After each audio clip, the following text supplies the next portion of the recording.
அதையே நாடுவேன். யார் சொல்றா? தாவீது சொல்றாரு. என்ன சொல்றாரு? ஒன்றை நான் கேட்டேன், அதையே நாடுவேன்.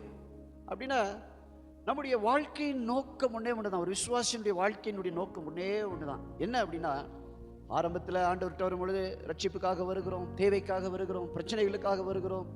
ஆனால் நாட்கள் ஆக ஆக நம்ம முதிர்ந்து வர வர வர வர ஆண்டவர்கிட்ட தேவைக்காக வருவதை நிறுத்திவிட்டு நம்ம யாருக்காக வரோன்னா அவருக்காக வருகிறோம்.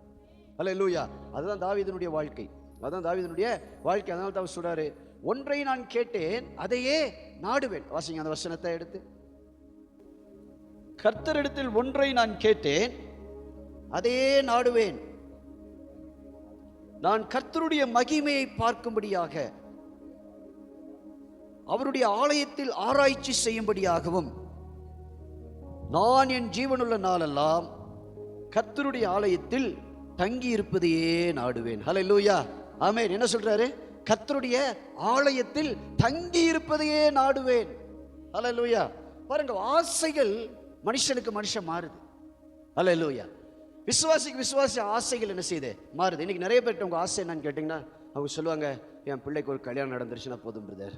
அல்லது சொல்லுவாங்க, பிரதர் எனக்கு ஒரு வீடு கட்டிட்டேன்னா போதும் பிரதர் அப்படின்வாங்க. அப்போ இன்னொரு சிலர் சொல்லுவாங்க, எனக்கு ரொம்ப நாளாக இந்த சரீரத்தில் வியாதியாக இருக்கிறது, இந்த வியாதி சரியாயிருச்சுன்னா போதும் பிரதர் அப்படின்வாங்க. ஆனால் தாவீதுடைய ஆசை என்னன்னு தெரியுமா? அவர் சொல்றாரு, கர்த்தருடைய ஆலயத்தில் தங்கி இருப்பதையே நாடுவேன். எவ்வளவு பெரிய ஆசை பார்த்தீங்களா? அல்லேலூயா. ஒரு விசுவாசி முதிர்ச்சி அடைஞ்சிட்டான் அப்படிங்கிறதுக்கு அர்த்தம் என்ன தெரியுமா? அவன் ஆண்டவர் இடத்துல வேற ஒன்னையும் கேட்கறது இல்ல, ஆண்டவர்கிட்ட கேட்கறது, ஆண்டவரே உம்முடைய மகிமையை நான் பார்க்க வேண்டும். இதுதான். அல்லேலூயா. அவன் எதை பார்க்க வருகிறான்? மகிமையை பார்க்க வருகிறான். இன்னைக்கு ஆலயத்துக்கு நிறைய பேர் நிறைய காரியத்துக்காக வராங்க. தேவைக்காக வருகிறான், பிரச்சனைக்காக வருகிறான், அல்லது அற்புதம் நடக்கணும்னு வருவாங்க. பாருங்க, அற்புதம் நடக்கணும், நடக்கலன்னா போயிடுவாங்க. சிலர் அற்புதம் நடந்தும் போயிடுவாங்க. ஆனா ஆண்டவருக்காக வருகிறவங்க பார்த்தீங்கன்னா கடைசி வரைக்கும் நிலைச்சிருப்பான். அல்லேலூயா. அவன் தேவனை தேடுகிற ஒரு இருதயம் உடையவன். வசனத்துல தான் வாசிக்கிறோம், கர்த்தரிடத்தில் ஒன்றை நான் கேட்டேன். என்ன கேட்கிறார்? அவருடைய வாஞ்சையெல்லாம் ஒன்னே ஒண்ணுதான். பாருங்க, தாவீது இயேசு ஆண்டவர் இடத்துல போய், ஆண்டவரே என்னை ராஜாவாக்குன்னு கேட்கவே கிடையாது. கேட்டாரா? ஒரு இடத்துல கூட தாவீது என்னை ராஜாவாக்குன்னு ஜெபிக்கவே இல்லை. படிச்சிருக்கீங்களா? ஒரு இடத்துல கூட தாவீது இப்படிப்பட்ட ஒரு ஜெபத்தை செய்யவே கிடையாது. நீங்க வேதத்தை ஃபுல்லா படிங்க, ஒரு இடத்துல கூட தாவீது ஆண்டவரே என்னை ராஜாவாய் மாற்றுன்னு சொல்லவே கிடையாது. அல்லேலூயா, ஆமென். ஆடுகளுக்கு பின்பதாக போய் கொண்டிருந்த தாவீதை தேவன் அபிஷேகம் பண்ணுகிறார். அவனுடைய இருதயத்துக்கு ஏற்றவனாக இருக்கிறான் என்று அறிந்து தேவன் அபிஷேகம் பண்ணுகிறார். அல்லேலூயா. எது அவனுடைய வாழ்க்கையில் ஒரு பெரிய வித்தியாசத்தை கொண்டு வந்து தெரியுமா? தேவன் அவனை அபிஷேகம் பண்ணுகிறார். Anointing the difference. அல்லேலூயா. அந்த அபிஷேகம் அவன் மேல வந்த பிறகு அவனுடைய இருதயம் எப்போதும் யார் மேல இருந்துச்சு தெரியுமா? கர்த்தர் மேலேயே இருக்கிறது. அல்லேலூயா, ஆமென். அவன் ஆண்டவர் இடத்துல போய், ஆண்டவரே எனக்கு அதை தாரும் இதை தாருன்னு கேட்கல. சங்கீதம் முழுசும் வாசிச்சிங்கன்னா அவர் சொல்றாரு, ஆமென், அவருடைய விருப்பத்தை தெரிவிக்கிறார். என்ன விருப்பம் தெரியுமா? உம்முடைய ஆலயத்தில் தங்கியிருப்பதையே வாஞ்சிக்கிறேன். அல்லேலூயா. உம்முடைய ஆலயத்தில் ஆராய்ச்சி செய்வதையே நான் என்ன செய்யறேன்? விரும்புகிறேன் அப்படிங்கிறார். இது ஒரு முதிர்ச்சியை காட்டுகிறது. ஆவிக்குரிய வாழ்க்கையில நம்ம முதிர்ச்சி அடையணும். என்ன முதிர்ச்சி அடையணும்?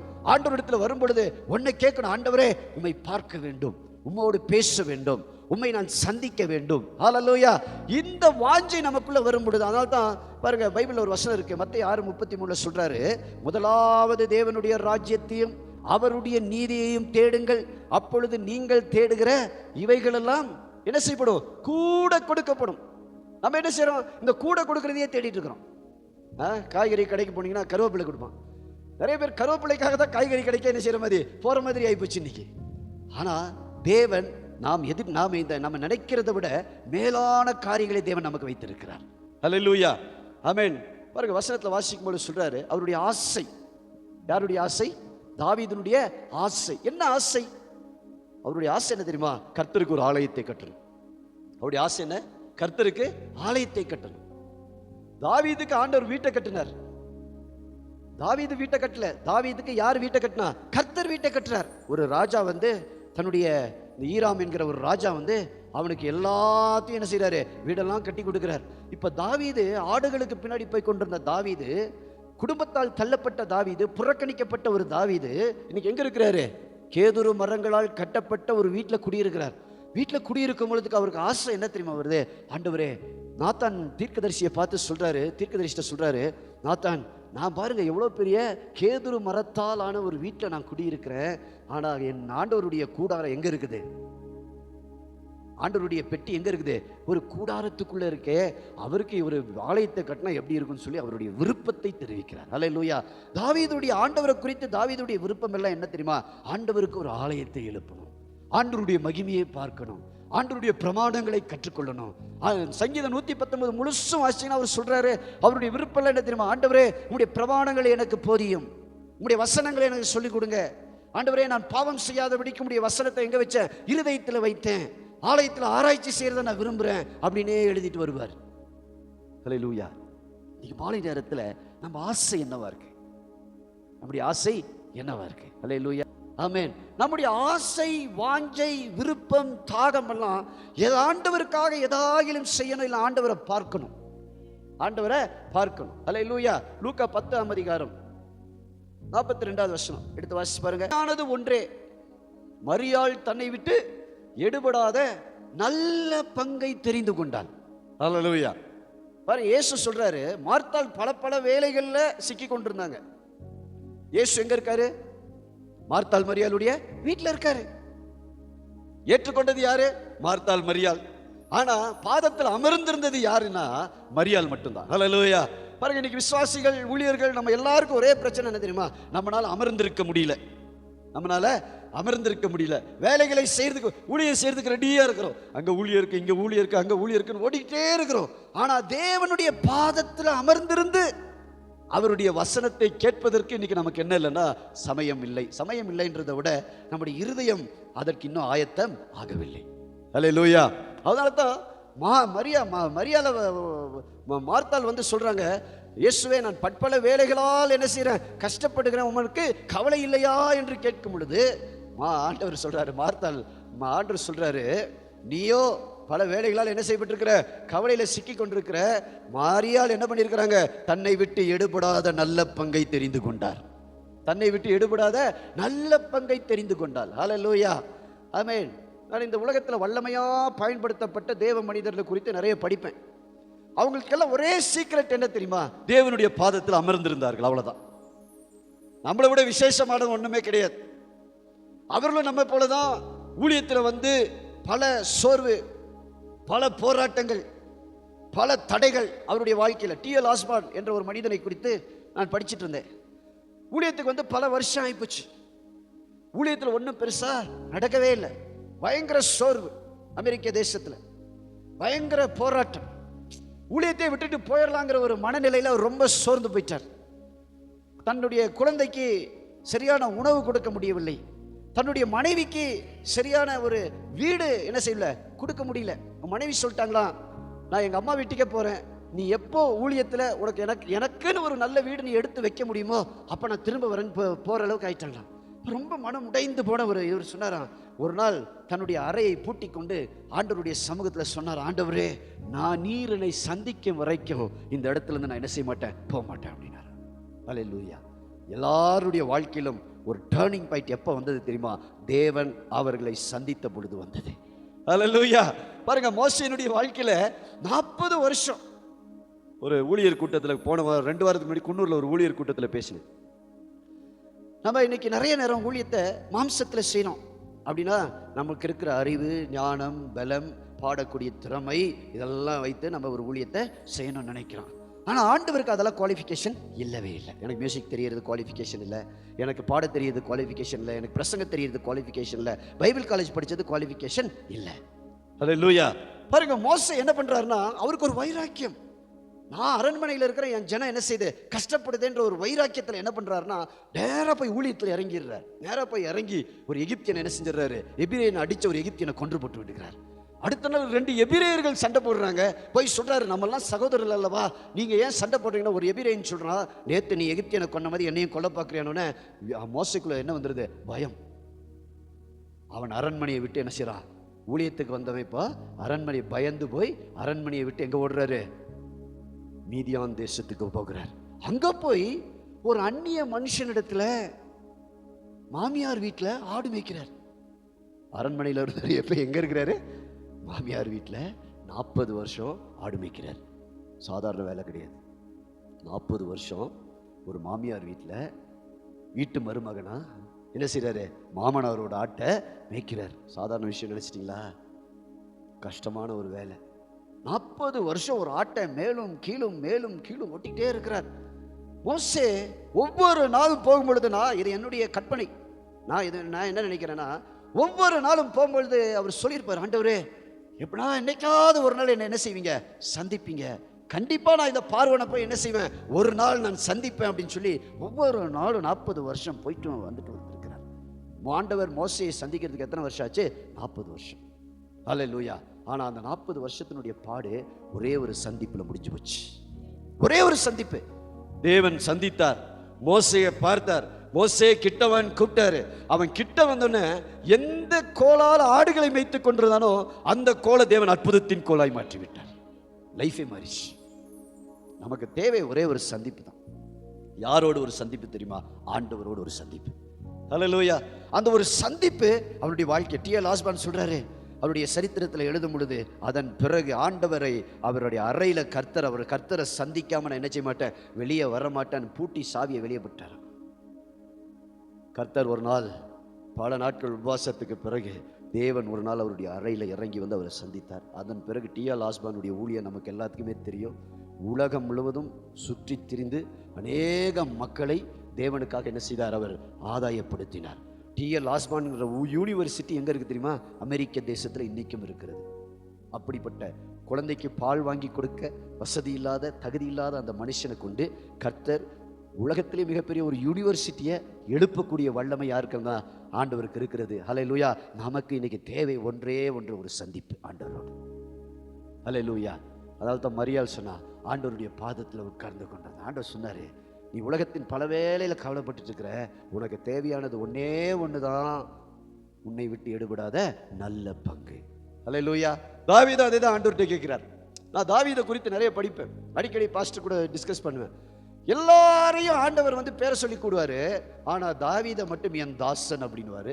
தாவீதை மட்டும் ராஜான்னு பேரை வச்சிருப்பாரு. அண்ட் எசேக்கியா வியாதிப்பட்டு படுத்திருக்கும் பொழுது ஆண்டவர் வந்து சொல்லுவாரு, என் தாசனாகிய தாவீதின் நிமித்தம் உனக்கு இறங்கினேன் அப்படின்னாரு. இப்ப தாவீது பாருங்க, ஒரு சாதாரண மனுஷன், உங்களை மாதிரி என்ன மாதிரி தான் ஒரு சாதாரண மனுஷன். ஆனா கர்த்தர் பின் நாட்களில தாவீதோடு தன்னை அடையாளப்படுத்திக் கொள்கிறார். இன்னொரு விஷயத்தை படிச்சீங்கன்னா, இயேசுவை குறித்து கூட பைபிளில் அவளை எழுதப்படல. தாவீதை குறித்து அநேக முறை, அதிகமாக ஒரு மனிதனை குறித்து வேதத்தில் எழுதப்பட்டிருக்குன்னா அது யாரை குறித்துனா தாவீதை குறித்து தான். ஆபிரகாமை குறித்து கூட இல்லை, வேற யாரை குறித்தும் அல்ல. தாவீதை குறித்து புதிய ஏற்பாட்டிலும் பழைய ஏற்பாட்டிலும் அநேக முறை எழுதப்பட்ட ஒரு மனிதன் யாருன்னா தாவீது. அதனால தான் அவர் சொல்றாரு, ஏன் அப்படின்னா அவருடைய வாஞ்சை விருப்பம் எல்லாம், ஆண்டவரே உம்மை அறிய வேண்டும், உம்மை பார்க்க வேண்டும், உம்மோடு பேச வேண்டும். ஹல்லேலூயா. அதுதான் அவருடைய விருப்பமாக இருந்தது. அதாவது பெர்க்மன்ஸ் பாடுறார், ஆசையெல்லாம் நீங்கள், தேவையெல்லாம் நீர் தான். நம்முடைய ஆசை தேவை எல்லாம் என்ன தெரியுமா? நம்ம இன்னைக்கு நினைக்கிறோம், நமக்கு இன்னைக்கு இந்த தேவை இவ்வளோ பெருசா இருக்கே, நமக்கு இவ்வளோ பெரிய பிரச்சனையா இருக்கே, இன்னைக்கு நமக்கு ஊழியத்தில் ஒன்றும் சாதிக்க முடியலையே, குடும்பத்தில் ஒன்றும் சாதிக்க முடியலையே, வேலையில் ஒன்றும் சாதிக்க முடியலையே. ஆண்டவர் நம்மளை சாதிக்கிறதுக்காக அழைக்கல, அவரோடு இருக்க முடியாது தேவன் நம்மை அழைத்திருக்கிறார். நீங்க அவரோடு இருக்கிறதே சாதனை தான். ஹல்லேலூயா. இதுதான் இன்னைக்கு நமக்கு தேவை. அதனால தான் அவர் சொல்றாரு, ஒன்றை நான் கேட்டேன் அதையே நாடுவேன் அப்படின்னு சொல்லிட்டு வாசிக்கிறார். கீழே சொல்றாரு, நான் கர்த்தருடைய மகிமையை பார்க்கும்படியாகவும். என்ன பார்க்கும்படியா? அவருடைய மகிமையை பார்க்கும்படியா. I want to see his glory. Hallelujah. ஆங்கிலத்தில் ஒரு பாட்டு இருக்கு, பழைய பாட்டு. Open the eyes of my heart Lord, I want to see you அப்படின்வாங்க. ஆண்டவரே என்னுடைய இருதயத்தின் கண்களை திறந்து விடும், உம்மை நான் என்ன செய்யணும்? பார்க்க வேண்டும். எத்தனை பேர் இன்னைக்கு அப்படி ஜெபம் பண்றோம்? ஆண்டவரே நான் உம்மை சந்திக்கணும், உம்மை பார்க்கணும், உம்முடைய மகிமையை பார்க்கணும். ஹல்லேலூயா. நம்ம பாருங்க, ஒரு பிரசங்கத்தை கேட்டு உற்சாகமா 4 நாள் ஜெபம் பண்ணுவோம், அல்லது ஒரு மீட்டிங் போயிட்டு வந்து உற்சாகமா 4 நாள் ஜெபம் பண்ணுவோம். 5ஆவது நாள் என்ன ஆயிடுவோம்? அப்படியே சோர்ந்து போயிடுவோம். கன்சிஸ்டன்சி நமக்குள்ள வேணும். ஹல்லேலூயா. ஆண்டவர் மோசே எத்தனை வருஷத்துக்கு அப்புறம் சந்திச்சாரு? 40 வருஷத்துக்கு அப்புறம் சந்திக்கிறார். எப்படி சந்திச்சாரு? பிரம்மாண்டமா சந்திச்சார். எதுல சந்திச்சார்? அக்கினியின் நடுவிலே சந்தித்தார். நம்முடைய ஆண்டவர் அக்கினியின் நடுவில் இருந்து பதில் கொடுக்கிற தேவன். ஹல்லேலூயா. வாசிக்கும்போது சொல்றார் பாருங்க, நான் கர்த்தருடைய மகிமையை பார்க்கும்படியாகவும் அவருடைய ஆலயத்தில் ஆராய்ச்சி செய்யும்படியாகவும் நான் என் ஜீவனுள்ள நாளெல்லாம் கர்த்தருடைய ஆலயத்தில் தங்கி இருப்பதையே நாடுவேன். ஹல்லேலூயா. யோவான் 1ஆம் அதிகாரத்தில் பிலிப்பு நாத்தான்வேல் என்கிற ஒரு மனுஷன்கிட்ட போய் அவர் சொல்லுவார். அதை எடுத்து வசனத்தை வாசிப்போமா? யோவான் 1ஆம் அதிகாரத்தில் 45வது வசனம் நினைக்கிறேன். யோவான் 1:45. பிலிப்பு நாத்தான்வேலை கண்டு, நியாயப்பிரமாணத்தில் மோசேயும் தீர்க்கதரிசிகளும் எழுதியிருக்கிறவரை கண்டோம், அவர் யோசேப்பின் குமாரனும் நாசரேத்து ஊரானுமாகிய இயேசுவே என்றான். அதற்கு நாத்தான்வேல், நாசரேத்திலிருந்து யாதொரு நன்மை உண்டாக கூடுமோ என்றான். அதற்கு பிலிப்பு வந்து பார் என்றான். அல்லேலூயா. பிலிப்புக்கும் நாத்தானுக்கும் நடுவில் பேச்சுவார்த்தை போயிட்டு இருக்குது. பிலிப்பு சொல்றாரு, மோசேயும் தீர்க்கதரிசிகளும் ஆகமத்தில் எழுதினவரை நான் என்ன செஞ்சேன்? கண்டேன். என்கவுண்டர் நடந்துருச்சு. யாருக்கு? பிலிப்புக்கு என்கவுண்டர் நடந்துருச்சு. சந்திப்பு உண்டாயிருச்சு. யாரோட சந்திப்பு உண்டாயிருச்சு? இயேசுவோட ஒரு சந்திப்பு உண்டாயிருச்சு. இப்ப நாத்தான்வேல் யாருன்னா, அவன் வேதத்தை கற்று அறிந்த ஒரு மனுஷன். அவனுடைய வாஞ்சை, விருப்பம், தாகம் எல்லாம் என்ன அப்படின்னா, இஸ்ரவேலில் இரட்சகரை நான் பார்க்க வேண்டும், மேசியாவை பார்க்க வேண்டும் என்பது யாருடைய விருப்பம்? நாத்தான்வேலுடைய விருப்பம். நாத்தான்வேல் ஒரு சாதாரண மனுஷன் அல்ல. அவர் சொல்றாரு, தீர்க்க தரிசனங்களிலும் மோசேயின் ஆகமத்திலும் எழுதியிருக்கிறவரை கண்டோம், மேசியாவை கண்டோம். அப்படின்னா நாத்தான்வேல் யாருன்னா, இந்த மேசியாவை பார்க்க வேண்டும் என்ற ஒரு ஆசை உள்ள ஒரு மனுஷன். என்ன ஆசை அவருக்கு? மேசியாவை பார்க்கணும், ஆண்டவரை பார்க்கணும். அவருடைய விருப்பம் எல்லாம் என்னன்னா, இஸ்ரவேலுக்கு ஒரு ரட்சிப்பு வருவதை காண வேண்டும். ஏன்னா பைபிள்ல எழுதியிருக்கு, மேசியா ஒருவர் வருவார், வந்து இஸ்ரவேலை எல்லா பாடுகளிலிருந்து என்ன செய்வார்? விடுதலையாக்குவார். இரட்சகர் ஒருவர் வரப்போகிறார் என்பதை இவர்கள் தீர்க்க தரிசனமாய் கேட்டிருக்கிறார்கள். அப்படின்னா நாத்தான்வேல் யாருன்னா, ஒரு ஒழுக்கமான இஸ்ரவேலன். அதனால தான் ஆண்டவர் சொல்றார், அவனை சந்திக்கும் பொழுது இவன் உத்தம இஸ்ரவேலன் அப்படிங்கிறாரு. அப்படின்னா இஸ்ரவேலில் ரட்சிப்பு வருவதற்கு காத்திருந்த ஒரு மனுஷன், சில மனிதர்களில் நாத்தான்வேலும் ஒருவன். இப்ப பிலிப்பு போய் அவர்கிட்ட சொல்லும் பொழுது சொல்றாரு, நாசரேத்தூர்ல இருந்து யாரை கண்டோம்? இயேசுவை கண்டோம், இரட்சகரை கண்டோம், மேசியாவை கண்டோம்னு சொல்லும்போது இவர் சொல்றாரு, நாசரேத்தூர்ல இருந்து ஒரு நன்மையும் வராது. பைபிள் அறிவு அவருக்கு என்ன அறிவு? மண்டை ஃபுல்லா அறிவு, தியாலஜி, ஹீப்ரு, கிரீக், அரமிக் எல்லாம் படிச்சிருக்கிறார். மண்டை ஃபுல்லா என்ன இருக்குது? அறிவு இருக்கு. அவர் சொல்றாரு, என்ன சொல்றாரு வாசிங்க. அதற்கு நாத்தான்வேல், நாசரேத்தூரிலிருந்து ஒன்றும் வராது. தியாலஜி சொல்லுது, பைபிள் சொல்லுது, பழைய ஏற்பாட்டில் சொல்லி இருக்கு, நாசரேத்துல இருந்து ஒன்றும் வராதுப்பா. அல்லேலூயா. இவருடைய அறிவை இவங்க பயன்படுத்துறார். இப்போ பிலிப்புக்கு இவருக்கு என்ன பதில் சொல்லணும்னு இவருக்கு தெரியாது. பிலிப்பு இவர் அளவுக்கு என்ன இல்ல, கற்றவர் அல்ல. இப்ப பிலிப்பு என்ன சொல்றாரு பாருங்க, கவனிங்க. அவர் என்ன சொல்றாரு? அதற்கு பிலிப்பு, நீ உனக்கு வேணும்னா நீ வந்து பார். ஒரு என்கவுண்டருக்கு அவர் என்ன செய்யறாரு? ரெடி பண்றாரு. இப்போ ஒரு விஷயத்தை பாருங்க. இயேசு நாத்தான்வேலை தம்மிடத்தில் வர கண்டு அவனை குறித்து, இதோ கபடற்ற உத்தம இஸ்ரவேலன் என்றார். ஹல்லேலூயா. ஆண்டவர் சொல்றாரு, அவனை வந்தவனே, அவனை பார்த்தோட சொல்றாரு, இயேசு சொல்றாரு, இதோ கபடற்ற உத்தம இஸ்ரவேலன். கேட்டவன அவர் என்ன ஆகிறாரு? ஷாக் ஆகிறார். நாத்தான்வேலுக்கு ஆச்சரியமா இருக்கிறது, என்னை குறித்து இவருக்கு எப்படி தெரியும்? அடுத்தது வாசிங்க. அதற்கு நாத்தான்வேல், ஆண்டவரே நீங்க என்ன எப்படி உங்களுக்கு தெரியும்?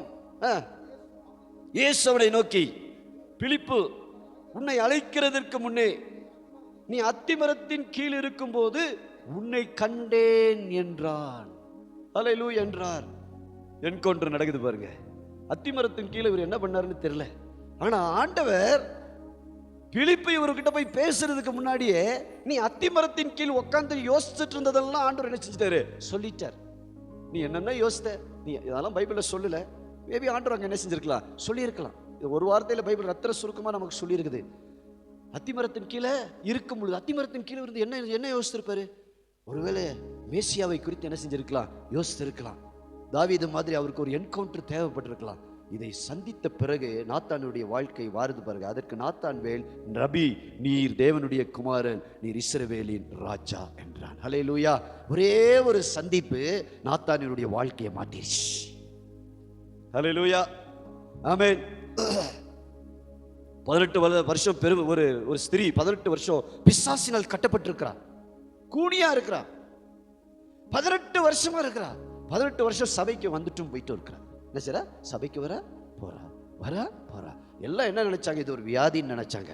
ஆனா அன்னைக்கு இயேசு என்ன பண்ணாருன்னா, அந்த பிள்ளைய அந்த வியாதியிலிருந்து சுகமாக்கினார். வியாதியிலிருந்து சுகமாக்கிட்டு சொல்றாரு, 18 வருஷமா பிசாசு உன்னை என்ன பண்ணியிருந்தா? கட்டி வச்சிருந்தா. என்கவுண்டர்ஸ், ஆண்டவரோடு இருக்கிற ஒரு சந்திப்பு நம்முடைய வாழ்க்கை என்ன செய்யுது? கம்ப்ளீட்டா மாட்டுது. 18 வருஷமா இருந்த பிரச்சனை மாறுது. நாத்தான்வேலுக்கு இரட்சகரை பார்க்க வேண்டும் என்ற இந்த வேதத்தை எல்லாம் அறிந்தவனுக்கு வேதத்தில் இப்படியெல்லாம் வரும்னு சொல்லியிருந்தான். ஆனா மேசியா இப்படிதான் இருப்பாருங்கிற அந்த வெளிப்பாடு அவனுக்கு இல்லை. ஆனா ஆண்டவர் சொன்ன ஒரே ஒரு வார்த்தை வாழ்க்கையை மாத்திருச்சு. அல்லேலூயா. இன்னைக்கு நமக்கெல்லாம் ஒண்ணுமே தேவை கிடையாது, ஒன்னே ஒண்ணுதான் தேவை. நம்மை விட்டு எடுபடாத நல்ல பங்கு. அல்லேலூயா.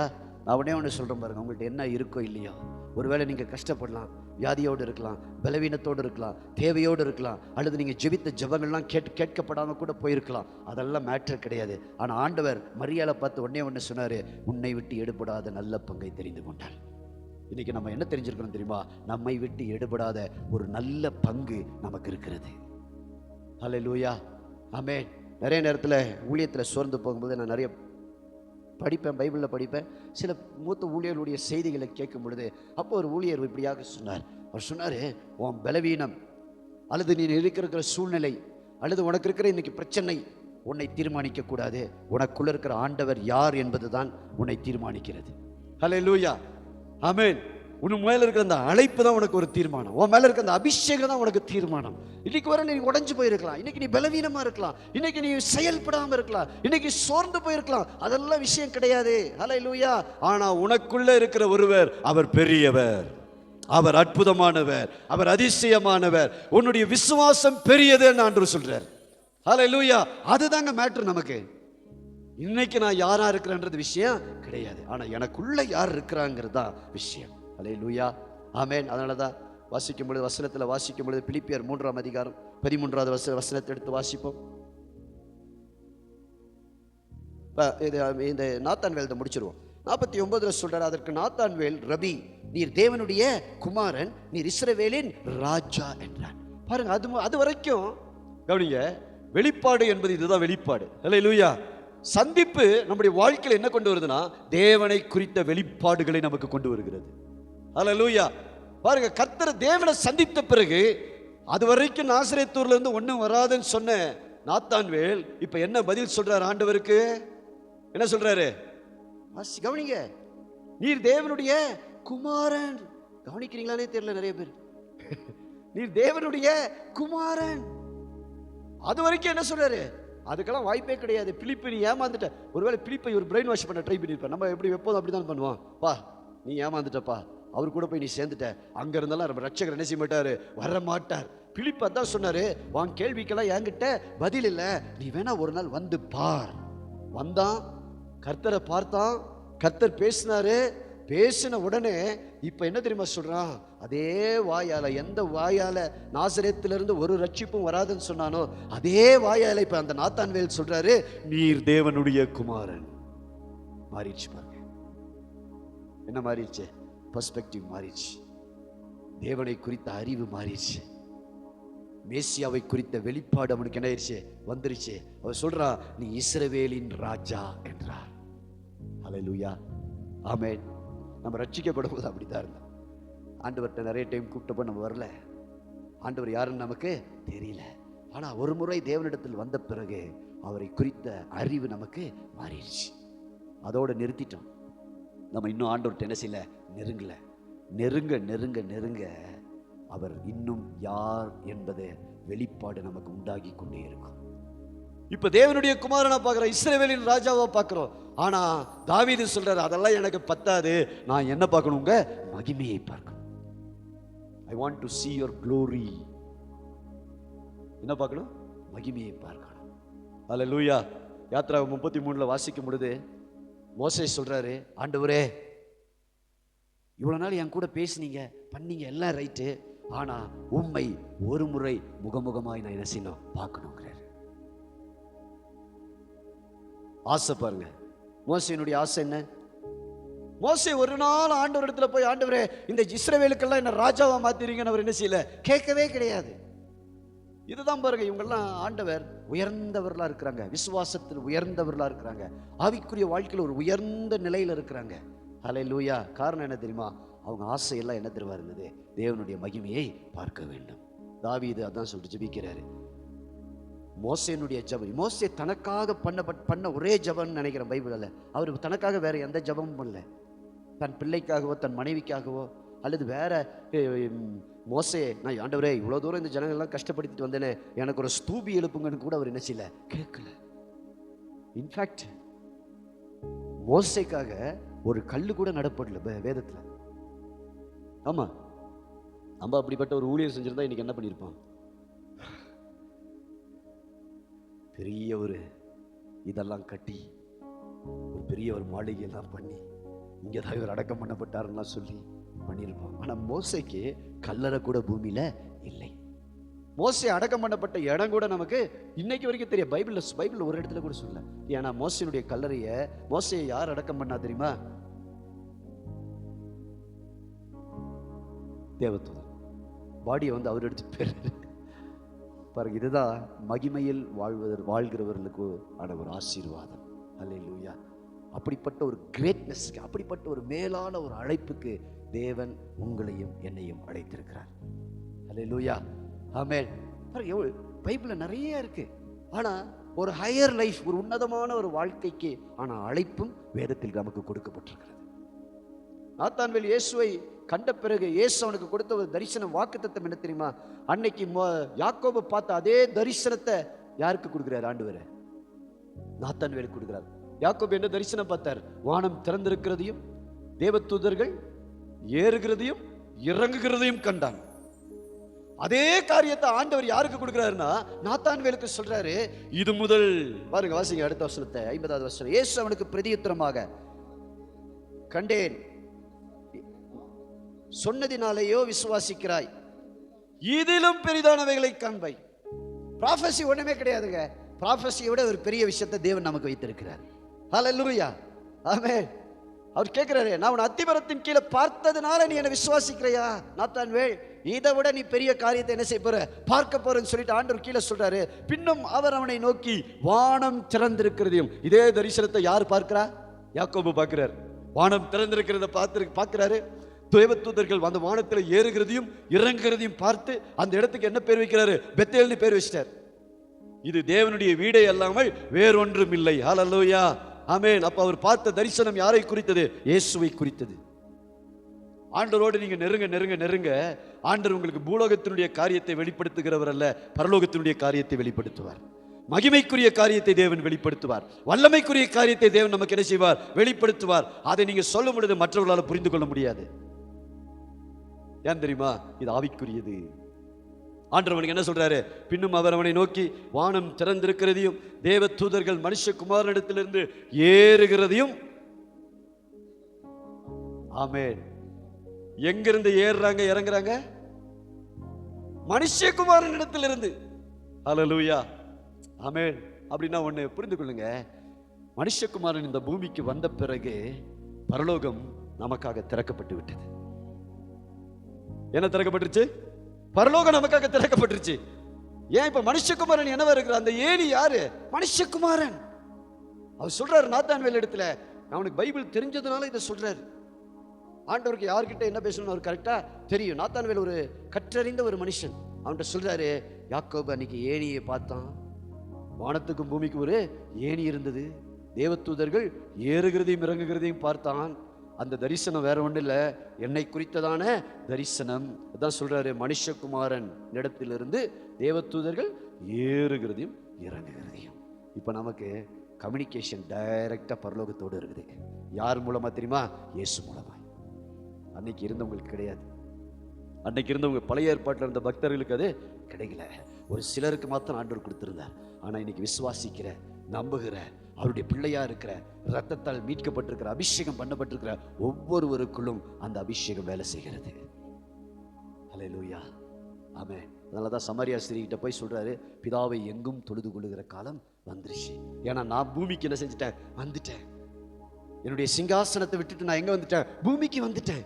இப்ப இந்த பூமியும் வானத்தையும் நான் என்ன செய்யறேன்? என்னுடைய நாமத்துல நான் ஒன்றிணைக்கிறேன். ஹல்லேலூயா, ஆமென். அதனால தான் அவர் சொல்றாரு, நானே வழியும் சத்தியமும் ஜீவனுமா இருக்கிறேன், என்னை இல்லாமல் ஒருவனும் பிதாவினிடத்தில் வரான். இப்ப நம்முடைய வழி யாரு? இயேசு. நாத்தான்வேல் அவரிடத்துல வந்தபோது அவனுக்கு கொடுக்கப்பட்ட ஒரு தரிசனம் தான், இன்னையிலிருந்து நாத்தான்வேல் உனக்கு என் மூலமா டைரக்ட் ஆக்சஸ் எங்க இருக்குது? பரலோகத்துக்கு இருக்கிறது. ஹல்லேலூயா, ஆமென். எவ்வளவு பெரிய ஆசீர்வாதம் பாருங்க. நாத்தான்வேல் சந்திப்பு வாழ்க்கையை மாத்திருச்சு. நாத்தான்வேலுக்கு ஒன்னே ஒன்று ஆசை, என்ன தெரியுமா? எப்படியாகிலும் இரட்சகரை மேசியாவை பார்க்க வேண்டும். பார்த்த பிறகு அவனுக்கு எந்த சீஷன் கிட்டையும் இயேசு இப்படிப்பட்ட ஒரு காரியத்தை சொல்லவே கிடையாது. பேதுருட்ட சொல்ல, யாக்கோபிட்ட சொல்ல, மத்தேயுட்ட சொல்ல, யோவான்ட்ட கூட இதை சொல்லல ஆண்டவர். யார்கிட்ட சொல்றாரு தெரியுமா? நாத்தான்வேல்ட்ட சொல்றாரு. உத்தம இஸ்ரவேலன். ஹல்லேலூயா. வாஞ்சையோடு தாகத்தோடு இருக்கும் பொழுது தேவன் அவருடைய மகிமையை கண்டிப்பா நமக்கு வெளிப்படுத்துகிறவராக இருக்கிறார். ஹல்லேலூயா. we can see his glory. அவருடைய மகிமையை நாம் பார்க்க முடியும். நாத்தான்வேல் பார்த்தார். ஹல்லேலூயா. ஒரு வசனத்தை வாசிச்சு முடிப்போம். பிலிப்பியர் 3:13 சீக்கிரமா எடுத்து வாசிப்போம். ஹல்லேலூயா. ரபபப ஷிகரா.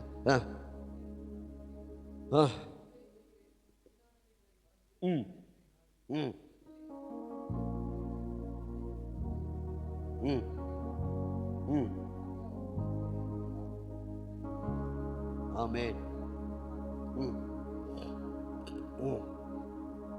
ஆமென். ஹல்லேலூயா. அப்போஸ்தலனாகிய பவுல் புதிய ஏற்பாட்டில் கொலைகாரனா இருந்தவர், சபையை துன்பப்படுத்தினவர், இயேசுவுக்கு விரோதமாக இருந்தவர். அவர் எழுதுறாரு, வசனத்தில் வாசிக்கும் பொழுது அவர் சொல்றாரு பாருங்க, 3:13 சொல்றாரு, சகோதரரே, அதை பிடித்து கொண்டேன் என்று நான் எண்ணுகிறதில்லை.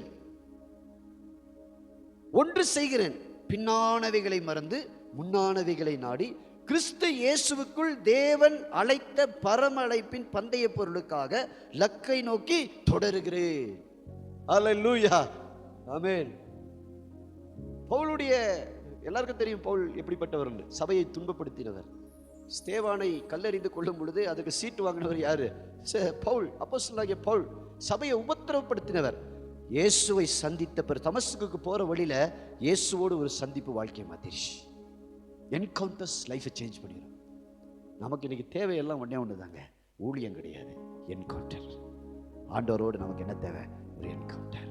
நமக்கு நிறைய காசு, பணம், சொத்து இதெல்லாம் வந்தா கூட நமக்கு என்ன இல்லை? திருப்தி வராது. வருமா? வராது. அதெல்லாம் திருப்தியை கொடுக்கவே கூடாது, கொடுக்காது. ஆனா ஆண்டவரை சந்திச்சிட்டீங்கன்னா உங்க வாழ்க்கையின் நோக்கம் நிறைவேறிவிடும். அதன் பிறகு நீங்க சொல்லுவீங்க, என்னை கொன்று போட்டாலும் பரவாயில்லை, என்னை போட்டாலும் பரவாயில்லை. ஹல்லேலூயா, ஆமென். தானியேல் தேவனை சந்தித்த ஒரு மனுஷன்.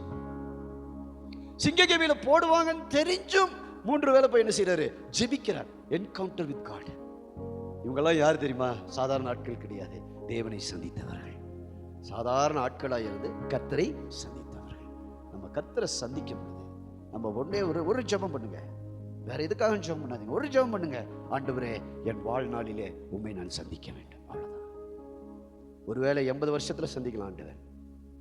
பாருங்க, பைபிள்ல வசனத்துல சங்கீதம் 90 மோசே எழுதுறார், மனுஷனுடைய ஆயுசு நாட்கள் 70 அல்லது பலத்தின் மிகுதியால் 80.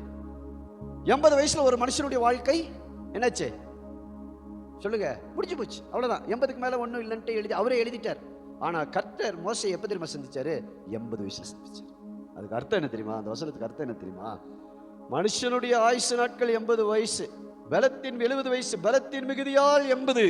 ஆனா கர்த்தர் 80ல பிடிச்சாருன்னா 120 வரைக்கும் பலன் குறையாம நம்மை நடத்த அவர் வல்லவராக இருக்கிறார். அதுதான் வல்லமை. ஹல்லேலூயா. அவர் பிடிச்சிருவாரு. ஆண்டவர் எப்ப தெரியுமா பிடிக்கிறாரு? நம்ம நாடி நரம்பெல்லாம் ஆடி அடங்கணும்னு அவர் பிடிக்கிறாரு. பிடிச்சு சொல்றாரு, இது வரைக்கும் உன் பலத்துல ஓடின, இனிமேல் என் பலத்துல ஓட பாரு. ஹல்லேலூயா. என் பலத்துல ஓடும் பொழுது என் மாம்சம், என் வைராக்கியம், என் கோபம் எல்லாம் வெளிப்படும். அவருடைய பலத்துல ஓடும் பொழுது அவருடைய கிருபை வெளிப்படும். ஆண்டவர்கிட்ட இன்னைக்கு நம்ம ஒன்னே ஒண்ணுதான் கேட்கணும். ஆண்டவரே, என்ன நீங்க பிடிங்க. எப்ப பிடிக்கிறீங்களோ பிடிங்க. அது வரைக்கும் நீங்க எனக்கு கொடுத்த ஆடு மேய்க்கிற வேலையை செஞ்சுக்கிட்டே இருக்கிறேன், அல்லது எந்த வேலையை நான் செஞ்சுக்கிட்டே இருக்கிறேன். ஆனா நீங்க என்ன சந்திக்கும் பொழுது என் பலத்துல நான் ஓட மாட்டேன், உங்க கிருபையில நான் ஓடுவேன். ஹல்லேலூயா. அதுதான் தேவனோடு இருக்கிற ஒரு சந்திப்பு, நமக்கு ஆண்டவரோடு இருக்கிற ஒரு என்ன சொல்றது என்கவுண்டர். இந்த என்கவுண்டர் அவங்களுடைய வாழ்க்கையெல்லாம் என்ன செஞ்சுச்சு, மாத்திருச்சு. நம்ம ஒரே ஒரு ஜெபம் பண்ணுங்க, கர்த்தர் எல்லாத்தையும் பார்த்துக்குவார். அவருக்கு தெரியும் நமக்கு என்ன தேவை, என்ன பிரச்சனைன்னு. அல்லேலூயா. மீதியான் பாருங்க, அரண்மனையில் இருந்த மோசே, ஆண்டவருக்கு தெரியும் மோசே எங்க ஓட போறான். மீதியான் தேசத்துல அவனுக்கு ஒரு செட்டப் ஆண்டவர் அங்க ஏற்படுத்தி வச்சிருந்தார். ஆடு பின்னாடி கொஞ்சம் நாள் விடுறேன் அப்படின்னு. அவனுக்கு ஏதாவது ஒரு கஷ்டம் பைபிள் அங்க போடவே கிடையாது. ஒரு செட்டப் அங்க ஆண்டவர் ஆல்ரெடி பண்ணி வச்சிருந்தார், அது பின்னாடி ஓட வச்சார். ஆனா சந்திப்பு வந்த பிறகு பார்வோனுக்கு அவனை தேவனாக கர்த்தர் மாற்றி விட்டார். அல்லேலூயா. இன்னைக்கு ஒன்னே ஒண்ணுதான் நமக்கு தேவை. ஒன்றை நான் கேட்டேன், அதையே நாடுவேன். என்ன கேளுங்க, ஆண்டவரே உடைய மகிமையை நான் பார்க்க வேண்டும். உங்க மகிமை எனக்குள்ளிருந்து வெளிப்படட்டும், உங்க அபிஷேகம் எனக்குள்ளிருந்து வெளிப்படட்டும். இந்த பாத்திரத்தை எடுத்து நீங்க என்ன செய்யுங்க, பயன்படுத்துங்க ஆண்டவரே. இது உமக்கு மகிமையா என்ன செய்யணும், பயன்படணும் ஆண்டவரே. எழுந்து நிற்போம், ஜெபம் பண்ணுவோம். ஆசையெல்லாம் நீர் தானையா, தேவையெல்லாம்